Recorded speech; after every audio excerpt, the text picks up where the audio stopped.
Hey, this is Leading Edge. We're certainly glad you're along with us today. A lawsuit is brewing over school funding in Ohio. And I know on one hand you're saying, yeah, well, what else is new? You're thinking that Ohio's school funding formula has been declared unconstitutional, which certainly it has been.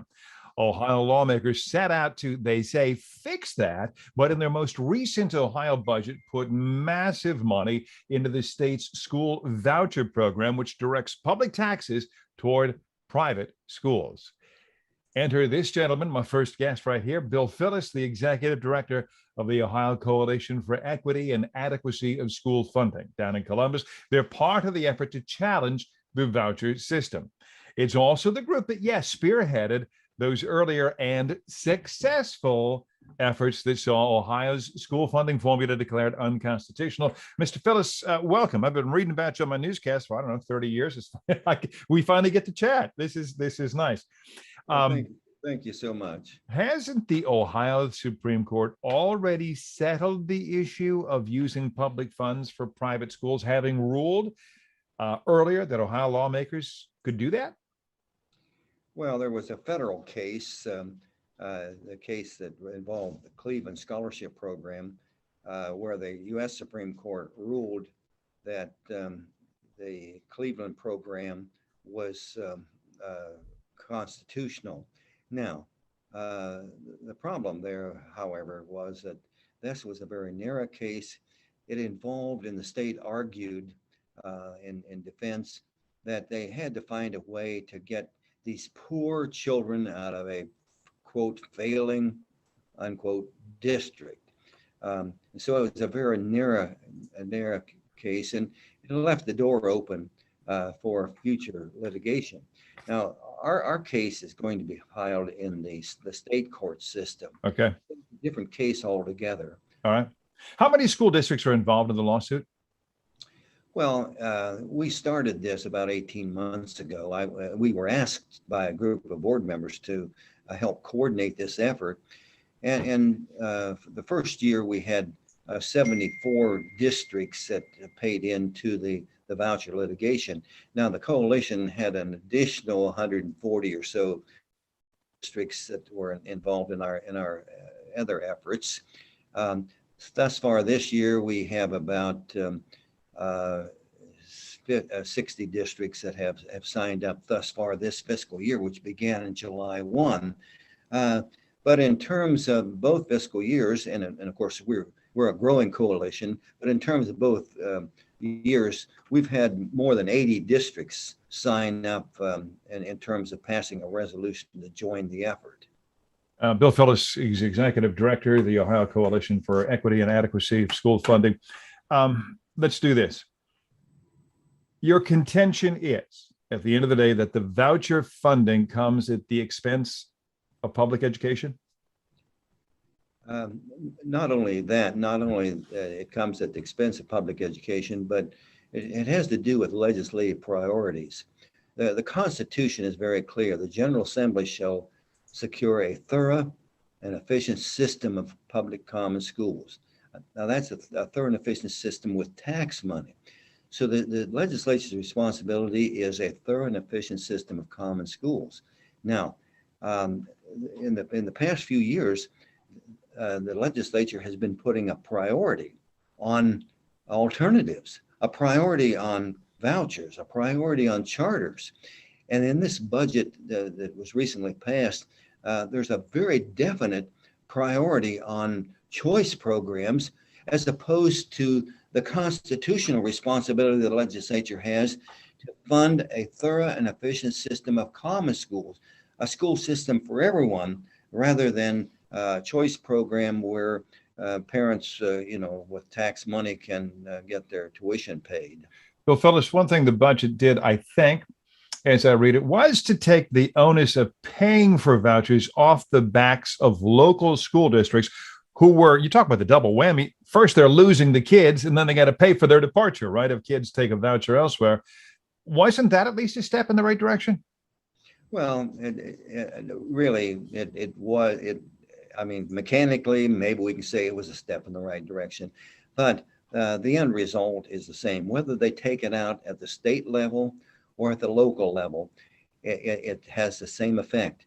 Because you see, the General Assembly only will appropriate X dollars for public education. And whether regardless of whether it's taken out at the local level or the state level, the pool of money is the same. Yeah, I got you.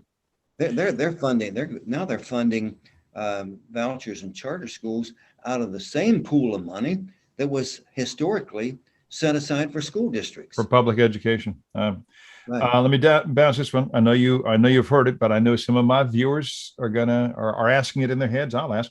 Parents who want to send their kids to private schools still do pay taxes, like the property tax, and property taxes go a long way toward funding our public education.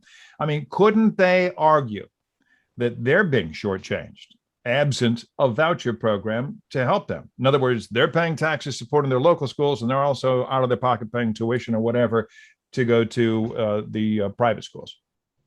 Well, that argument falls on its own weight. We pay taxes for safety programs. We pay taxes for fire department. We pay taxes for all kinds of public services. Now, I cannot argue that I should get a voucher for fire protection and go on my own, or I should get a voucher for our recreation department, from the recreation department to go to a country club because I choose to go to a country club. I got you. Yeah. That argument doesn't really carry any weight. Let's do this one. School choice advocates, and I'm thinking Matt Huffman here, state Senate president, you know him, says that Ohio has pumped more money, even adjusted for inflation, into public schools, up some 50%, he says, in 25 years, even when public school enrollment has declined. And he would say that that's anything but shortchanging public education.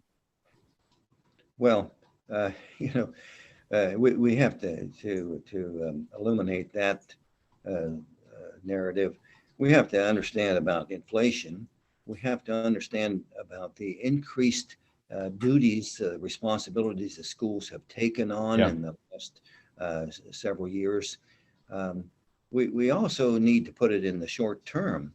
The state budget this time around increased the voucher program at the high school level from $6,000 to $7,500. Yeah. Well, that's a 25% increase.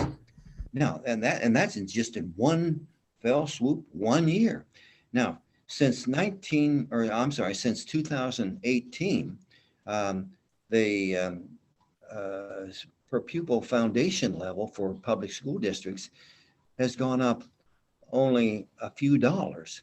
In 2018, the foundation level, that is the combination of state and local money that's available, guaranteed to each student, back in 2018, it was $6,000.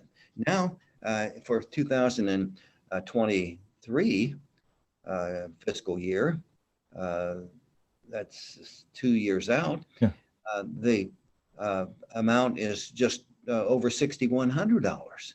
Now, a 25% increase in vouchers. Yeah. Dollars increase in the foundation level. Now, the state's giving people $7,500 for high school vouchers, but the average state amount to the school districts is in the range of $4,000. So, the state has been putting a priority on these alternatives to the detriment of the school districts. Now, the ultimate goal of voucher advocates is a voucher for every student. You mentioned Senator Huffman, the president of the Senate. Back in 2010, he sponsored a bill, House Bill 136. I remember it well. House Bill 136 would have given a voucher to 60% of Ohio's families. Now, House Bill 290 of the current General Assembly was a bill that, or is a bill, is still there pending, that would provide essentially a voucher to every kid. At least that's the intent of the bill, a voucher to every kid. At the end of the day, the lawsuit, which you say will be filed soon, and your law firm out of Cleveland is telling you it's coming, it'll be coming soon. What does, end of the day, lawsuit seek to do? It seeks to declare the EdChoice voucher program unconstitutional. Wipe it out, blow it up, make it go away. Blow it up, take it away. Now, many people say, well, that decision's already been made.